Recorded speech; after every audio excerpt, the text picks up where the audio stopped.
We are following breaking news here on CBS Sports HQ out of the NBA, where the Clippers and Trailblazers have agreed to a trade. That is per ESPN. Now, this is the first major deal.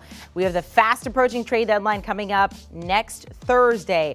So here are the details of the trade, sending Norman Powell and Robert Covington to LA. In exchange, Portland will acquire Eric Bledsoe, Justice Winslow, Avery Johnson, and a future second-round pick. Now, keep in mind the Trailblazers just acquired Covington and Powell in the past 2 years, trading away 2 first-round picks for Robert Covington, also Gary Trent Jr. and Rodney Hood for Norman Powell. Let's welcome in our good friend Avery Johnson here to talk about this trade going down in the NBA, a little less than a week away from the trade deadline. There's a lot of reaction, Avery, needless to say, on social media about what just went down. What is your initial reaction when you heard about this?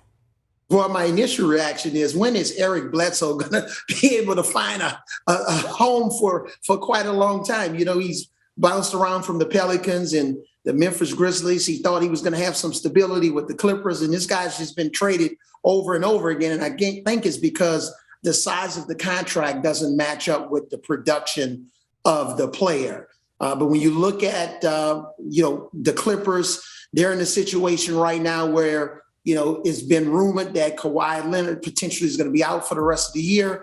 Norman Powell gives them some veteran help along with Covington at the forward spot. You don't know what's going to happen with Paul George. So this is a really smart move on behalf of the Clippers president, Lawrence Frank, Ty Lue, the coach, to try to really shore up that forward position with a wing player that can shoot the three. That's, he doesn't struggle playing 30, 35 minutes a game. He can score the basketball at a lot of different levels. So I give the Clippers an A+ for this particular trade under the circumstances of trying to get some experience, length and size and scoring at the forward position. A+ for the Clippers, but what about the Trailblazers? Yeah, the Trailblazers, I just think hopefully this is the start of trying to acquire more and more assets where they can eventually move Damian Lillard. Until Damian Lillard is moved, or CJ McCollum in his situation, so that they can really start the rebuild. If not, they're going to continue to linger around 9th place, 10th place, probably play in a play-in game, get knocked out. Maybe if they make it into the first round, lose in the first round. So they have to hit the reset button. It's very important that they send a message to their fans that they're serious about the future, and they can't be serious about the future or the present if Damian Lillard is still on this roster. So hopefully this will be more draft assets. I know they have a little bit of a trade credit there. So we'll see what happens, but they have to jumpstart this rebuild by moving off some of those higher price salaries that one is in uniform and one is still rehabbing from that abdominal surgery. Dame Lillard, all season, before the season began, he's been staying firm. I want to be here in Portland. I don't want to go anywhere else. Does he finally change his tune, or what are the chances that we see him get moved before the trade deadline next Thursday? Well, I think we're hopeful that he would change his tune. There's a team in Philadelphia that would love to have his services to pair him up with Joel Embiid, who's, arguably at the top in the MVP conversation. But again, Damian Lillard, his window is really going to start closing. Sure, he's not in his early 20s or his late 30s, but he's right there in between. I think he needs a fresh start with a team that's right there knocking on the door, potentially to win a championship. And I know with him coming back from this surgery, he could play a few regular season games and get ready for the playoffs, and he would really look good, potentially in a Philadelphia 76ers uniform. A lot of this seems to do with money. We know that the Trailblazers are now under the luxury tax, moving off from these very expensive contracts that both Covington and Powell had. I mean, was this the best move for them? Is this something you would have done, Avery? I think this is a move, Amanda, for the next move. This is not a move just for today.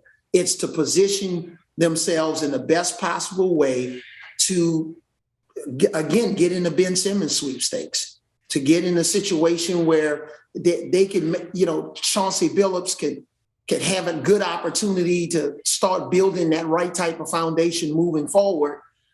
Because when you look at the Western Conference and the Golden State Warriors, the Dallas Mavericks, the Phoenix Suns, if you want to play it on that level, and they don't have a guy like LeBron James or Anthony Davis, that if they're healthy, along with Russell Westbrook, they can really turn it on and maybe leapfrog into that top 6 or 5. They don't have that on this roster. So again, I think this is a smart move, but I think it's the move before the big move, which I think is coming next week during the trade deadline. All right, prediction there for the Trailblazers when it comes to the Clippers.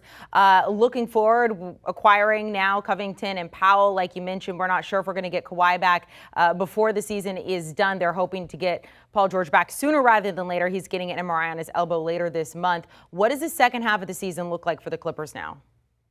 I think it looks brighter because you have 2 really serviceable wing guys that can guard multiple positions. In the NBA, it's all about defensively, switching defenses. And you're going to have guys that can switch, like Powell and Covington, get in the defensive stands, keep guards in front of you. You also need guys that can make shots, because the worst teams in the NBA are teams that allow 5 defenders to play against 4 offensive players or 3 offensive players, because you have 1 or 2 guys that are not capable of scoring. So give Ty Lue in the front office with the Clippers credit. They knew how to address a problem. They have some other younger guys like BJ Boston, who's had some moments this year. But again, if you're trying to make a playoff push, and when you make it to the first round, have guys that are comfortable playing in those pressurized situations, I think this was a solid move for the Los Angeles Clippers. Well, the Clippers right now sitting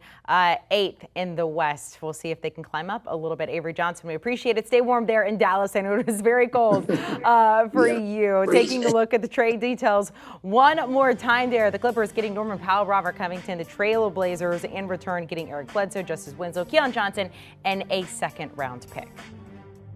Do you want a sports network that delivers everything that matters about the game? The highlights, the picks, the instant analysis, no yelling, no fake debates, no politics. Hit the subscribe button and never miss a moment.